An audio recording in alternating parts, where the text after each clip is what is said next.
on, guys? Welcome back. And today I'm going to be talking about Captain America the Winter Soldier. I've gotten some requests to talk about this film in the past, and I wanted to talk about it because Spider-Man Far From Home's out now, so I can re-review some other movies. And I really just want to finish talking about MCU movies because I'm getting tired of it. Like, I love the MCU and all that, but, like, it's really draining me. So I want to talk about this and then Civil War, and then I think I'm going to take a break for a while. Um, but yeah, I watched Winter Soldier yesterday, and I think that um, this is a great movie. I think that it's been held as the best MCU film by a lot of people, and I would say so. I think it's a great film. But I have my fair share of issues with it, and it's not one of, I guess, my personal favorites, but, well, actually, it is kind of one of my favorites. Um, I, although I didn't love it the first time. The first time I didn't really like it, and then the second time I watched it, I didn't really like it at all. And then the third time I watched it, I liked it a lot, and then I just kind of didn't like it, and then I was like, it's okay. So, but now I think my opinion is, it's a great movie. It's not, I think, a very rewatchable movie. It's kind of hard to rewatch. Like, it's kind of a dark movie. And my brother, he's not the biggest fan of the MCU, and I've been trying to get him to watch this movie because he likes these kind of darker uh, based movies, and I think he'd actually enjoy this film quite a bit. If you have any ideas on how I could convince him to watch it, let me know in the comments. Um, but, I think it's a great film. I love the opening scene. I have some notes written down. I love the opening scene with, him and Falcon jogging around, or him and Sam. I like that because, and then the on your left, it started off as kind of a joke, and then in later films, even at the end of this film, it's kind of used in a more emotional context, like him waking up in the hospital, and then also used in Endgame as kind of an emotional context, like they did it um, in the end. So I think that's a great line, and that scene. It's a really interesting opening. It just opens to like a shot of like a tree basically, and it's kind of like, wow, it's kind of an interesting opening to go with, and it does kind of get you up to date even if you haven't seen the first film. It's like, oh, how does it feel? Being out of time. It's very interesting stuff. And then after that, it just jumps right into the break in on the Lumerian star or whatever, and then they have to take care of that whole all those shenanigans over there. I think also the music. I think it's Henry Jackman. Yeah, is the composer of this film. There's some pretty decent music. Like there's this really overused cue in the first half where it's like, ba bum bum, and it uses it like every time there's a big massive shot. So it uses it when there's a huge shot of like Nick Fury's tower or the Triskelion or whatever, the whole like base of operations, and then it's used like a second later when he shows the helicarriers to Cap, and that's like literally like a minute later, and it's very noticeable in the first like half. I'd say they really overuse that cue a lot, and it can get kind of annoying. But the music, it's interesting. It's not one of the more listenable music. Like I think it's one of the better scores in the Marvel universe. Like that's not Alan Silvestri or Michael Giacchino Spider-Man music. Um, Actually, no, it's this cue right here. The da da da da. That's the really overused cue in the first half. It's a very overused cue, I think. Um, but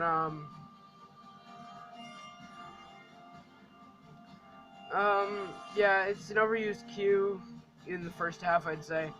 But no, the music's pretty decent. It's not Alan Silvestri's Avengers score, but for what it is, it's a very interesting score, and it fits with a lot of the tune of a lot of the scenes inside of the film. And then there's a very gritty, like, I know people brought it up how, it's kind of a spy thriller and has a very gritty tone, but I think it's assisted by the sound design, which no one talks about. Is the sound design in this movie is pretty great. Like there's I noticed this in the first minute. It's like in like every part of the movie, like something's happening. Like there's a noise or something. Like there's the alarm going off when everything's gone haywire in the finale, and they've realized that Hydra is Shield, and everyone's like going crazy, and there's a whole bunch of betrayals going on, and then the alarm is going off, and then it cuts to multiple different locations in the building, and you can hear like different like echoes, and even in like the first half when Black Widow's fighting people on the boat in like the beginning, like all of it is very interesting because they use like the sound design, and they pay attention because everything sounds different in each cut. which I think is very intriguing.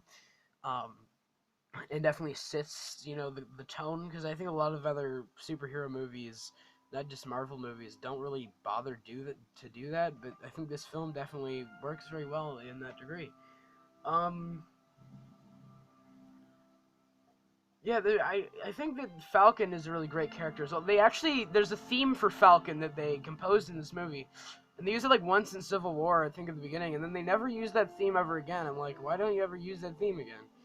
Um, because they did come up with a theme for Falcon, and they never really play it past Civil War in this movie. But there's a really interesting scene where Falcon is, or Sam. I'm gonna keep flopping back and forth between his real name and his superhero name. But he's hosting a support group, which is what Steve does in Endgame after the events of the Thanos snap. And I think it's very interesting, or in like after the time jump in Endgame. And I think it's like I never actually caught on to this, but he's talking to Sam, and Sam says like, oh yeah, I lost my buddy or whatever, my co-pilot in the war, and that's why I came back or whatever. So he's trying to help other people who have come down to the similar loss. And then it comes down to what Steve says in Endgame to Sam. Sam is a good man, and he wants to help people who have been through similar hardships that he has. And in the end, in Endgame, the reason why Steve gives the shield to Sam is because he's a good man. He stuck with him. He's helped everybody in their darkest time when Shield is trying to kill them. They go to him, as a last resort, and he helps them. He's stuck with them through all of it, and he says, "You're a good man, Sam. That's why you deserve the shield." And that's why I think that Sam definitely deserved the shield. Bucky, although he was brainwashed or whatever, he has a very large morally gray area that Sam doesn't have. Sam is stuck with everybody. He's helped everybody in their times of hardship, and um, um, and just like what Dr. Erskine, whatever the heck his name is, said to Steve in First Avenger, he says, "You must promise me that after the surgery, you will stay what you are now, a good man." And then in the end, Steve says, "You're a good man, Sam. That's why you deserve it." And that's the thing. Anyone can be Captain America as long as they are a good person and they can help you no matter what. I think in Endgame, there's that whole thing taken into consideration of, in the current society, the world wouldn't accept Bucky as Captain America because he is like an assassin, which is also true. But I think that um, it's more so this kind of not just this idea of society not accepting him. I think it's this moral idea that Sam is the right person. Anyway, I just went off topic of the film we were talking about. Um, the humor is also very well integrated in this film, and I noticed that there's a lot less of it, and this is a problem that I have with most of the MCU films, and I don't, but the humor doesn't bother me as much as it does other people, but it's very well integrated in this film, where it happens as a result of a natural idea. Like a lot of it comes from Sam, but Sam isn't just this stupid, kooky character who's supposed to be comic relief. He is this guy, and when he's brought into this crazy scenario of this corrupted government or whatever, it feels natural. Like when Steve says his speech, which is very inspiring, and then he says, "Did that come off the top of your head, or did you write it down first?" Like that's a really great line, which isn't. It's funny, not because it's a stupid joke that they just decided to put in there, because it comes at a natural like pace of where this person is. Like, okay, yeah, I'm in this crazy scenario where like this whole like government agency is like trying to destroy the world or whatever. Um, so that's why I like the humor a lot in this movie. Like I love and it's like something that would happen. Like Nick Fury, like he's getting attacked in that car chase scene, which is brilliant, by the way. That car chase scene comes out of nowhere, and it's very scary and very well shot, and just a great scene in general. But I love when the computer is like, all systems are offline. What is online? Air conditioning as at 100%. Like something like that. It's just very funny. And then like Steve, like with Agent Sitwell, he's like, you won't kill me, that's not your style. And he just pats his shoulders, he's like, you're right, it's not, but it's hers. And she just kicks him off the roof, like Black Widow kicks him off the roof. Like, that's like great stuff. So yeah, I just thought I'd mention that. Um, there's also this really dumb. This is something that I think maybe a lot of people pointed out.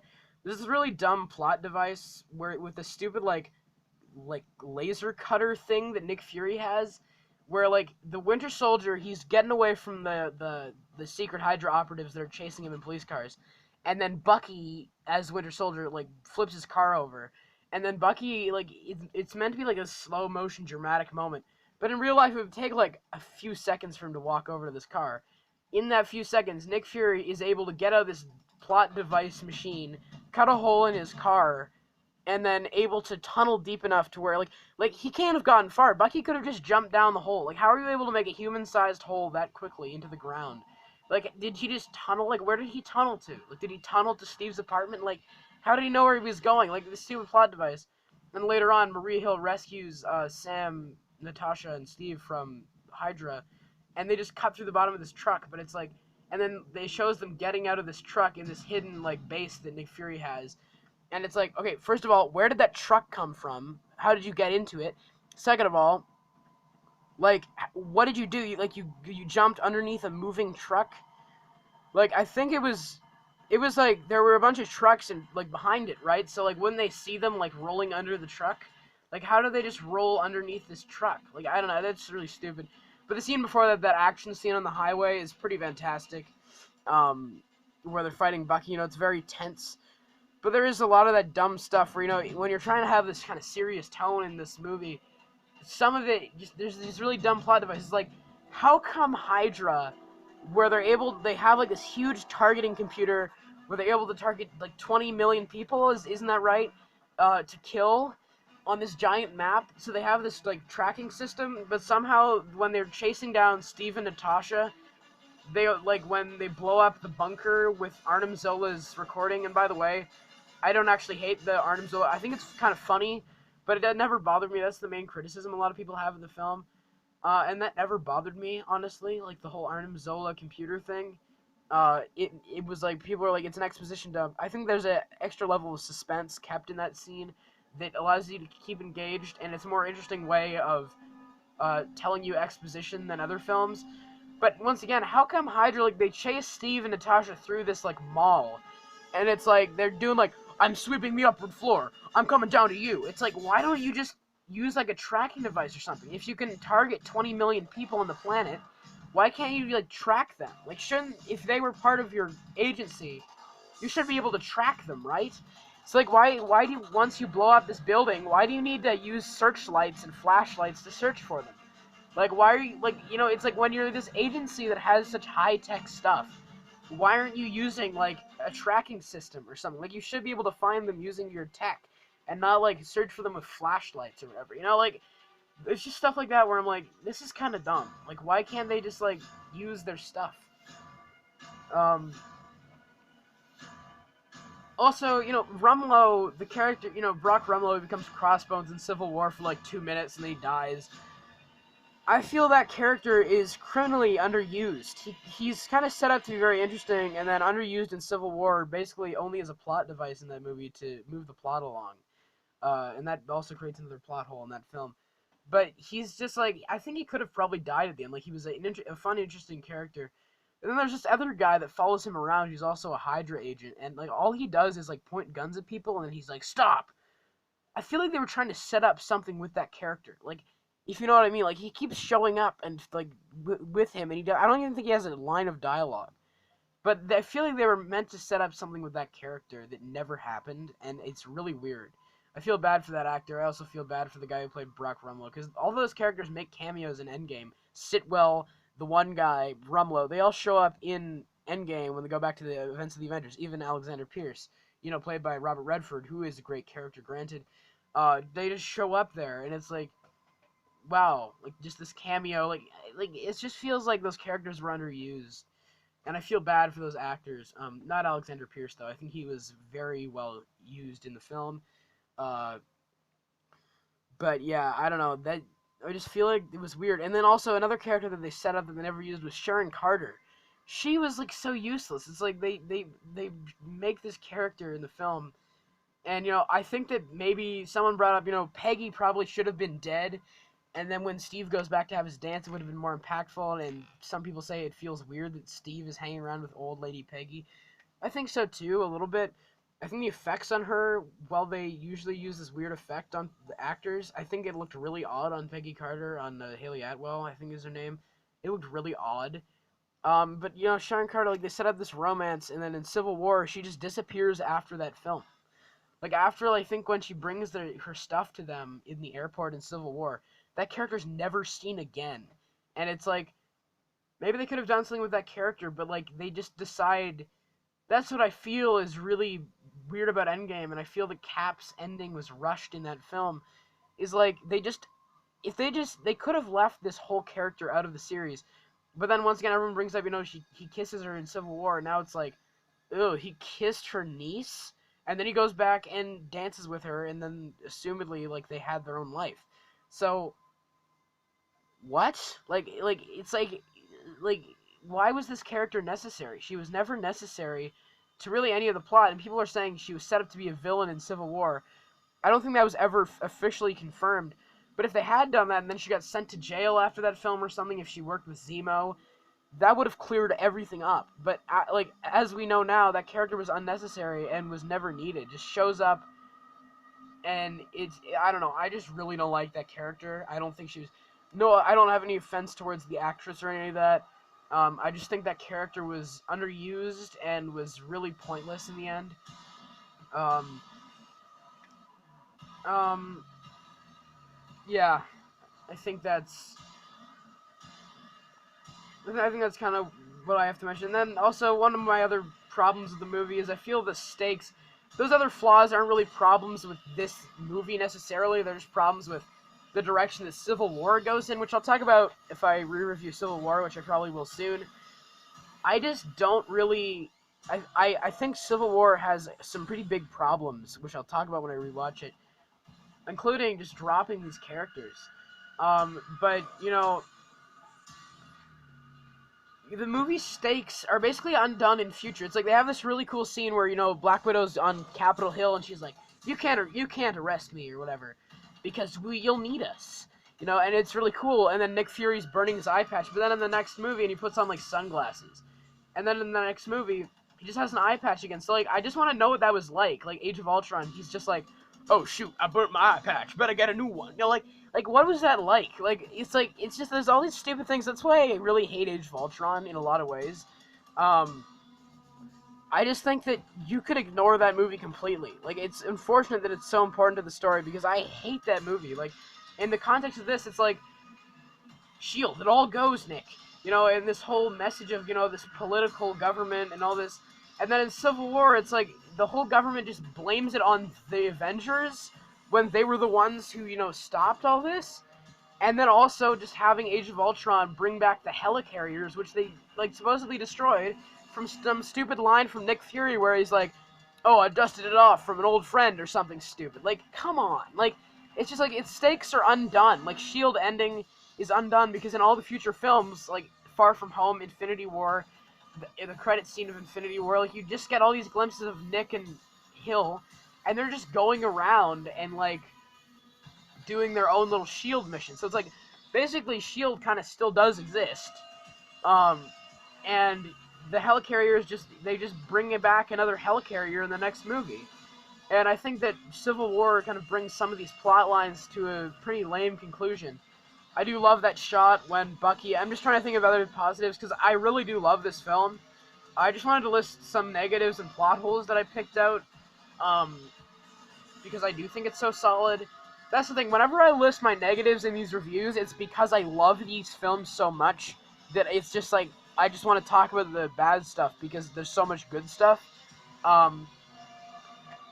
I love that shot of Bucky bringing Steve out of the river and then walking away as you see Steve lying on the ground, bloody, bruised, with, this whole building in the background smoking. It's a really impactful shot of how corrupt governments and people can be sometimes. I also think Hydra is really dumb because they have like a shootout, and it's like this one lane of traffic on this highway is like still going, but then on this other lane, like no one's reacting. Where the shootout is happening between Captain America, Natasha, and Sam on this like this place, and it's like buses are getting shot out. It's like you want to keep undercover that you've like infiltrated this agency. Why are you like having a shootout on a public street on a highway? Like it's I don't know. That just feels really dumb to me.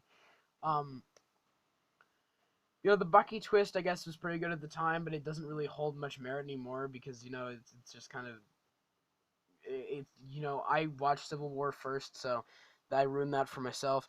But yeah, the twist doesn't really do much for me anymore. It's just kind of like part of the whole thing now. That's the problem. Is some movies when they have a twist like that, it can still like I understand some people thought it was unexpected. A lot of people I know like knew it was gonna happen. I didn't. But now that all these other movies have come out, Bucky's character is basically like useless now. All he does is like shoot people, and that whole twist, it's like now it just feels like oh, it's part of the thing, And some movies when they have a twist like that, it does stick with you, even though like the stakes of it are reversed. Like Infinity War and Endgame, the ending of that movie is shocking, but Endgame doesn't undo the emotion of all that. With this movie, it's like this whole twist of Bucky being the villain, the Winter Soldier, whatever. It just feels like the stakes of it are undone now, and it's just kind of like, oh, just part of the routine. But I really do love this movie. I think it's one of the best MCU films. It's harder to rewatch. For some people, I understand, and for me, it is kind of too. But it's a movie that I flip flop my opinion on, but I really do enjoy it. I'm gonna give it an A minus. You guys let me know what you think of Captain America: The Winter Soldier. Don't worry, I'm gonna get around to doing more normal videos soon.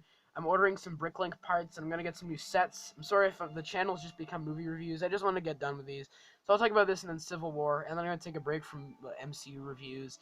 Um, so yeah, you guys let me know what you think of Captain America: The Winter Soldier. Is it your favorite MCU movie? Is it one of your favorites? Do you think it's the best? Whatever your thoughts are in the comments below, let me know them, and let me know your thoughts on the review as well. And I hope you guys have a great day. Take care.